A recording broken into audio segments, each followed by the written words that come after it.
আমার স্বামী ইটালি প্রবাসী। সন্তান প্রসবের দিন সে আমাকে ফোন করে সন্তানের ব্যাপারে কোনো কিছু জানতে না চেয়ে বলল, তোমার সঙ্গে সংসার করার ইচ্ছে আমার নেই। খুব শীঘ্রই ডিভোর্স লেটার পেয়ে যাবে। বিয়ের আগে এক মেয়ের সাথে আমার সম্পর্ক ছিল। আমি তাকে বিয়ে করব, আমার পুরো পৃথিবী দুলে উঠল। কোনো রকমে বললাম, অন্য মেয়ের সাথে সম্পর্ক থাকলে আমাকে বিয়ে করেছ কেন? আর তুমি যে বিয়ে করেছ এটা কি ওই মেয়েটা জানে? সে প্রশ্ন দুটোর উত্তর না দিয়ে ফোন কেটে দিল। তারপর থেকে সে আর আমার সঙ্গে যোগাযোগ রাখেনি। সদ্য জন্ম নেয়া মেয়েকে নিয়ে আমি এখন কি করব? শ্বশুর শাশুড়িকে যখন স্বামীর কথাগুলো বললাম, তারা শুনে স্তব্ধ হয়ে গেলেন। তারাও অনেক চেষ্টা করেছিলেন ছেলের সাথে যোগাযোগ করতে, কিন্তু পারেননি। বাবা এসে আমাকে বাড়ি নিয়ে গেলেন। যাওয়ার আগে শাশুড়ি মা আমাকে বললেন, বৌমা, আমরা তোমার সাথে আছি, যে কোনো প্রয়োজনে আমাদের তুমি সঙ্গে পাবে। বাবার বাড়িতে আসার কিছুদিন পরই আমার নামে ডিভোর্স লেটার এলো। তখন ভাবলাম, আমি কি এই অন্যায় মেনে নেব, নাকি শয়তানটার বিরুদ্ধে লড়াই করব? বহু ভেবে লড়াই করার সিদ্ধান্ত নিলাম। ডিভোর্স লেটারটার দিকে তাকিয়ে মনে মনে স্বামীর উদ্দেশ্যে বললাম, তোকে আমি অবশ্যই তালাক দেব, তবে এখন নয়।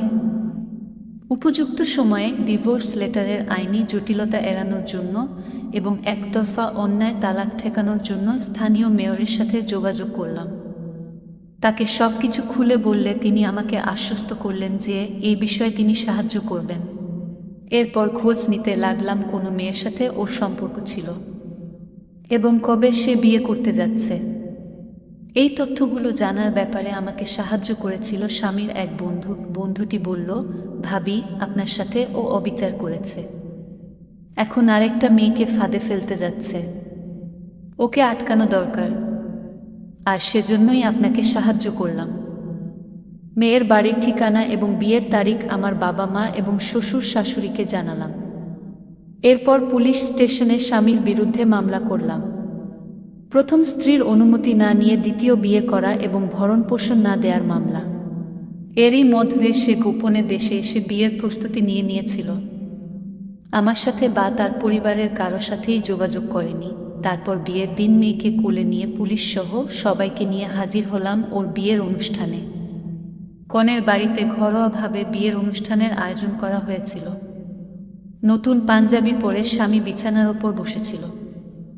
মুখে ছিল লাজুক হাসি, কিন্তু মানুষজন নিয়ে আমাকে রুমে ঢুকতে দেখে তার লাজুক হাসি অদৃশ্য হয়ে গেল। হাসির বদলে চোখে মুখে দেখা দিল আতঙ্ক।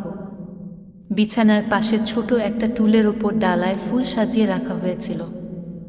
আমি রুমে ঢুকে মাত্র ওই টুলের সজোরে লাথি মারলাম।